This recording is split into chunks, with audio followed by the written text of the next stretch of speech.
अस्सलाम वालेकुम friends, welcome back to my YouTube channel. तो मुझे उम्मीद है आप सब लोग खैरियत से होंगे। सो गाइस, मैं आज फिर से आपके लिए एक वीडियो लेकर आया हूँ रिगार्डिंग योर एंट्रेंस एग्ज़ाम। जैसा कि डेट्स जो हैं आपकी पता चल चुकी हैं, वो 8 जून को आपका एंट्रेंस एग्ज़ाम होगा। तो दोस्तों, कि मोटिव क्या है इस वीडियो को बनाने का आज फिर से, जैसा कि अगर आपका एग्ज़ाम 8 जून को होगा, so it means you are having almost a month from now, almost 1.5 month. So आपको क्या करना है कि आप जो हो, अगर आपकी प्रिपरेशन अगर अभी हो भी चुकी है तो आपको इसको वाइंड अप कैसे करना है, और अगर नहीं हुई है तो कैसे इस मंथ को यूटिलाइज़ किया जाए so that you can crack this exam. So the thing is that you will find plenty of videos on YouTube regarding your entrance examination कि आपको क्या करना है, कैसे करना है, MCQs and other things. But मैं आपको सिर्फ ये बताना चाहता हूँ कि what I think is important, what is important according to me. सिर्फ मेरा एक पर्सपेक्टिव है। अगर आप इसको फॉलो करना चाहें तो करें, ना करना चाहें तो it's up to you, but I'll share my perspective and my opinion and my experience to you, that how you could clear this exam. So there are so many points that I have written. There are some points that I have written and I'll try to explain it to you. मुझे उम्मीद है आप सब लोग जो है बिल्कुल video में बने रहेंगे एंड तक। और देखिए, आपका जो सब्सक्रिप्शन है, जो आप सब्सक्राइब करते हैं चैनल को, it means a lot to me, और it gives a kind of motivation to me to make some more videos. So if I can ask, then please subscribe this channel so that I can make more and more videos regarding anything that you want. I'll make videos on that. So thanks a lot for your subscription and your comments. So let's start, let's begin. So the first point that I have written, that there are so many things in minds of people, of students, that हमने जो है वो एक centre choose किया है। एक centre है जो हमने चूज़ किया है, वो अलीगढ़ का नहीं है, बल्कि वो या तो कश्मीर का है, या तो लखनऊ का सेंटर है, या जितना भी हिंदुस्तान में जहाँ पे भी सेंटर्स है वो हमने सेलेक्ट किए हैं। तो क्या वो मैटर करता है? सो दोस्तों, मैं आपको बताना चाहूँ, ये बिल्कुल भी मैटर नहीं करता। आपकी जो एवेलुएशन होती है, जो मार्क्स आपके दिए जाते हैं, वो अलीगढ़ में ही वो, बाकी वो शिफ्ट यहाँ पे पोस्ट के थ्रू जो है वो यहाँ भेजे जाते हैं, तो आपकी मार्कशीट यहाँ पे वो चेक की जाती है। So there is nothing to do with the centre. Centre matter नहीं करता। आप कहीं भी एग्ज़ाम दें, वो मैटर नहीं करता। आप बिल्कुल प्रिपेयर हो जाएं, एग्ज़ाम दीजिए, और बाकी इसकी टेंशन मत कीजिए कि हमारा सेंटर कौन सा है। सो आप एग्ज़ाम दीजिए जिस सेंटर पे भी आपको एग्ज़ाम का आपका सेंटर मिलता है। सो अब हमारे पास दूसरा क्वेश्चन है कि व्हाट टू डू, हमें क्या करना है। अभी हमारे पास एक मंथ मान के चलिए आप है, एक मंथ में क्या करना है। सो बेसिकली मैं आपको एक बात बताता हूँ। आप एक गाइड अभी भी ले लीजिए, अगर आप ले सकते हैं। सो उसका नाम है कंसेप्टम। BA ऑनर्स के लिए वो कंसेप्टम गाइड आप ले लीजिए। उसमें से आप जो है MCQs देखिए, उसमें से आप जो है एक ओवरव्यू देखते रहिए, आप रीडिंग करिए उसकी, समझिए उसमें क्या इंपॉर्टेंट चीज़ें लिखी हैं। बल्कि देखिए, अभी इतना टाइम तो नहीं है आपका कि आप स्टैंडर्ड बुक्स पे जाएं, लेकिन फिर भी आप जो कोशिश करिए उसमें से कुछ समझने की, और MCQs जो है मेनली MCQs पर फोकस कीजिए और लेटेस्ट एडिशन चेक कीजिए। So now we have another question that arises, that अब कैसे किया जाए इतने कम टाइम में। देखिए, उम्मीद मत हारिए। उम्मीद हारने का अभी वक्त नहीं है, उम्मीद हारने में भी वक्त लगता है। सो उस पर आप मत जाइए। आप क्या करिए, आप उठिए और एक पेन और कॉपी लीजिए, उस पर लिखिए कि मुझे अभी इस एंट्रेंस एग्ज़ाम को क्रैक करने के लिए 1 मंथ है। उस 1 मंथ में आपको MCQs जो है वो, आप सिर्फ MCQs पर अभी रिलाई कीजिए। ये मेरी मानिए, आप MCQs देखिए। जैसे मैंने आपको इंग्लिश की बात की, इंग्लिश की आप प्रैक्टिस कीजिए ना, कंसेप्टम बुक लीजिए, उसमें इंग्लिश के या नाज गाइड, आप जो भी लेते हैं, मैं उसमें नहीं कहता, लेकिन आप देखिए आपको क्या अच्छा लगता है, तो उसमें से इंग्लिश की प्रैक्टिस कीजिए। अभी आपके पास टाइम है। सो आप टाइम को डिवाइड कीजिए। सबसे पहली चीज़ ये, नेक्स्ट पॉइंट है, टाइम को डिवाइड कीजिए। देखिए, जब आप इंग्लिश को थोड़ा टाइम देंगे, इंग्लिश की प्रैक्टिस हो जाएगी, रीजनिंग की प्रैक्टिस हो जाएगी, तो कितने मार्क्स आपके बन गए? 35 मार्क्स आपके वहीं पे बन जाते हैं। तो उसमें से ज़रूरी नहीं है आप 35 अचीव करेंगे, आप 35 मार्क्स, लेकिन कुछ तो अचीव करेंगे ना। सो आपको जो है वहाँ पे वो करना पड़ेगा। एक गाइड उठाइए, कंसेप्टम उठाइए या कोई उठाए, मैं प्रेफर करता हूँ कंसेप्टम, और मैं आपको रेकमेंड भी जो है वो कंसेप्टम करूँगा, बिकॉज़ मैंने भी कंसेप्टम को ही उसी से मैंने प्रिपरेशन की थी थोड़ी बहुत, बाकी भी मटेरियल था, लेकिन आपको मैं ये कहता हूँ, देखिए गाइडेंस ज़रूरी है, लेकिन गाइडेंस जो है इट डज़ंट मीन कि अब आप जो हो, अब किसी से आप जो है जाओगे उससे पूछोगे। देखिए आपको अगर गाइडेंस फ्री में मिल रही है तो why not you will get from there. So आपको जब मैं गाइडेंस प्रोवाइड कर रहा हूँ इस मैटर में, सो आप ले लीजिए इस चीज़ को, आप मानिए और आप करिए, आपका क्या जा रहा है, बल्कि you will get benefited by this. So आप जो हो, तो दोस्तों मैंने आपको जैसा कि टाइम डिवीजन के बारे में कहा, टाइम को डिवाइड कीजिए।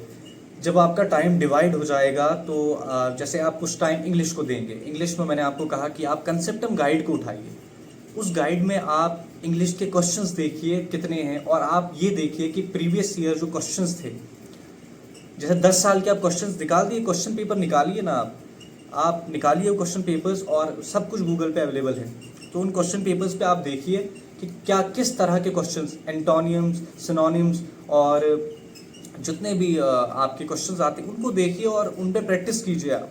जब आप उन पे प्रैक्टिस करेंगे तो you will get to know that how this exam, what is the demand of this exam, ये किस तरह के क्वेश्चन हमसे पूछ रहा है और ये क्या चाहते हैं। So you will get to know that. तो अब ये बात हमारे पास आ गई, जब टाइम डिवाइड हो गया, इंग्लिश को आपने टाइम दे दिया, कंसेप्टम से आप या जितने जो भी आपके पास गाइड है उससे आप क्वेश्चन जो है वो कर रहे हैं, और प्रीवियस ईयर क्वेश्चन से आपको एक समझ आ गई है, और आप हो सकता है क्वेश्चन रिपीट भी हो जाए प्रीवियस ईयर क्वेश्चन जब 10 साल के निकालें, तो आपको ये भी पता चल रहा है कि क्वेश्चन क्या क्या आ रहे हैं। तो उसके बाद आप देखेंगे रीजनिंग। देखिए रीजनिंग जो है वो लगभग 1 दिन का काम है या 2 दिन का काम है, लेटर सीरीज, नंबर सीरीज या वो सर्कल्स जो होते हैं।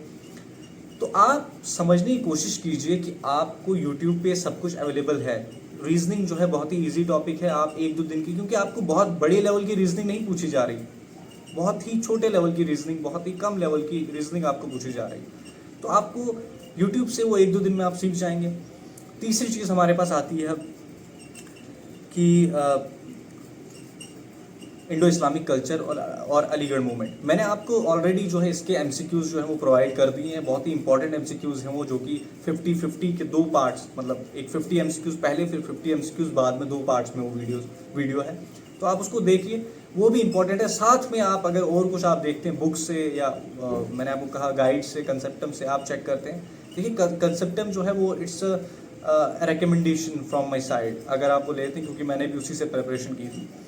सो बेसिकली आप देख रहे हैं कि यहाँ पे एक कॉम्पिटिशन है कि पूरे लोग जो हैं इंडिया में, बहुत सारे लोग जो हैं वो एग्ज़ाम देने आ रहे हैं, एग्ज़ाम दे रहे हैं। सो मैं तो उस लायक नहीं हूँ। देखिए आप अपने आप को जज मत कीजिए, आप स्टेप तो आगे बढ़ाइए, आप पढ़ने की कोशिश तो कीजिए, आप जो बहुत कुछ अचीव कर सकते हैं, लेकिन अगर आप स्टेप आगे बढ़ाएं। सो अब जैसे इंडो इस्लामिक कल्चर और अलीगढ़ मूवमेंट की मैंने बात कर ली, तो अब जीएस जो है 40 मार्क्स का जीएस, बहुत ही बड़ा सेक्शन है, बहुत ही बड़ा ये है। तो आप इसमें आपको क्या करना है, तो देखिए इसमें जो है आप क्वेश्चंस उठाइए, उन पे मेहनत कीजिए, आप कंसेप्टम गाइड उठाइए, उस पर देखिए कि जीएस में हमें क्या क्या मिल रहा है, जीएस को आप पढ़िए, और ज़्यादातर आप देखिए इनमें इंपॉर्टेंट टॉपिक क्या है। एक दिल्ली सल्तनत का पोर्शन है जिसमें कुतुबुद्दीन ऐबक, रज़िया सुल्ताना, इल्तुतमिश वगैरह वगैरह, गयासुद्दीन बालबन वगैरह, तुगलक में मोहम्मद तुगलक जो थे, अच्छा जो बाकी खिलजी डायनेस्टी थी, या हमारे पास सैयद डायनेस्टी, फिर Lodi dynasty, after than Mughals, बहुत इंपॉर्टेंट टॉपिक है। मुगल्स आर्ट एंड आर्किटेक्चर, जो बुलंद दरवाज़ा या ये दो बहुत सारी चीज़ें जो है बनाई गई, फतेहपुर सिकरी फोर्ट या लाल किला, ताजमहल, ये बहुत सारी चीज़ें जो है ये आपको पूछी जा सकती हैं। तो आप इस पे स्टिक करिए, ये समझिए, स्ट्रेटजी को आप अपनाइए। So guys, now we have another question, that is 1 month enough for this exam? So I would say that 1 month जो है वो more than enough है, बहुत ज़्यादा टाइम है आपके पास। अगर आप इसको यूटिलाइज करते हैं, if you are utilizing these days in a proper manner, then बहुत ज़्यादा है आपके पास टाइम। तो आप कैसे इसको यूटिलाइज करें, मैंने आपको टाइम डिवीजन बोल दिया, टाइम डिवीजन आप उसको फॉलो करिए, और आप जहन में ये बात रखिए कि अगर ये एग्ज़ाम जो है, अगर ये आपके लिए इम्पोर्टेंस रखता है, तो आप इसके लिए टाइम तो ज़रूर देंगे। देना ही पड़ेगा। इफ़ यू थिंक कि अगर मैं इस एग्ज़ाम को क्वालिफाई नहीं करूँगा या नहीं करूँगी, सो देन मुझे जो है अपने एरिया के जो कॉलेजेस हैं, जो डिग्री कॉलेजेस हैं, वहाँ पे जाना पड़ेगा।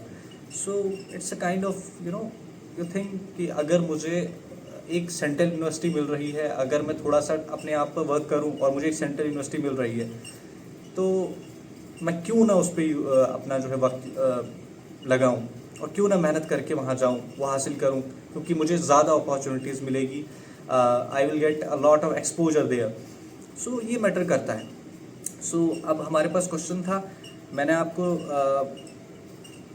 ये बताना था कि आप जीएस में दिल्ली सल्तनत, मुगल्स और आर्ट एंड आर्किटेक्चर को पढ़िए। दिल्ली सल्तनत को अच्छी तरह पढ़िए, मुगल्स को अच्छी तरह पढ़िए और आर्ट एंड आर्किटेक्चर को अच्छी तरह पढ़िए। सो जो लास्ट बात मैं आपको कहना चाहूँगा कि देखिए, इस एग्ज़ाम को क्वालिफाई करिए और इन स्ट्रेटजीज़, इन स्टेप्स को फॉलो करके आप एग्ज़ाम को क्वालिफाई करिए। और मैं आपको बताना चाहूँगा कि देखिए, मैक्सिमम जो है कोचिंग सेंटर्स इन पे वीडियो बनाते हैं, कोचिंग सेंटर्स जितने भी हैं, देखिए वो भी अच्छा काम कर रहे हैं, बट वहाँ पे एक चीज़ है कि बच्चे जो है वो पैसे स्पेंड कर रहे हैं। They are spending money and they are paying fees for the preparation, but I hope that you guys are not doing so. मुझे लगता है कि आप लोग जो है वो नहीं कर रहे। देखिए, कोई गलत बात नहीं है अगर आप कोचिंग करते हैं तो, लेकिन अगर नहीं कर रहे हैं वो भी बहुत अच्छी बात है कि आप लोग खुद अपने भरोसा रख के जो है वो खुद पढ़ रहे हैं। तो दोस्तों, मैं आपको यही कहना चाहूँगा कि आप मेहनत करिए बहुत अच्छी तरीके से। इस महीने को आप निकालिए, इस महीने में आप जितना कर सकते हैं उतना कीजिए और आखिरकार जो है एडमिशन लेकर बता दीजिए कि आपने जो है मेहनत का फल आपको मिल जाएगा, आपकी मेहनत का फल मिल जाएगा। सो नाउ लास्ट में मैं आपको यही कहना चाहूँगा कि बहुत ही मुश्किल से आपके लिए मैं टाइम निकाल पाता हूँ, क्योंकि मेरे एग्ज़ाम्स आ गए हैं and I have to prepare for that and I am preparing. लेकिन आपकी जो ये सब्सक्रिप्शन है, आप जो सब्सक्राइब करते हैं चैनल को और बहुत प्यारे प्यारे कमेंट्स करते हैं, ये this means a lot to me and you know ये मोटिवेट करते हैं बहुत ज़्यादा। It motivates me a lot that to make more videos and to help you more, because मैं आपको नहीं जानता, आप लोग मुझे नहीं जानते। इस कैमरा के थ्रू जो है मैं आप लोगों के साथ कनेक्ट हो पाता हूँ, तो और बहुत अच्छा लगता है कि जब आप लोग भाई कहते हैं। और सबसे पहली बात, कॉल मी भाई नॉट सर। ये प्रथा है, ये एक तहजीब है अलीगढ़ की कि आप जो है अपने सीनियर को भाई कहेंगे, ना कि सर कहेंगे। तो मैं इसी बात पे आपसे विदा लेना चाहूँगा और मैं आपको कहना चाहता हूँ कि अगर आपको थोड़ा सा भी लगता है, ज़रा भी लगता है कि आपकी हेल्प हुई है इस चैनल के थ्रू, सो प्लीज़ सब्सक्राइब करें और कमेंट करें, क्योंकि it motivates me a lot. और तब तक के लिए अस्सलाम वालेकुम।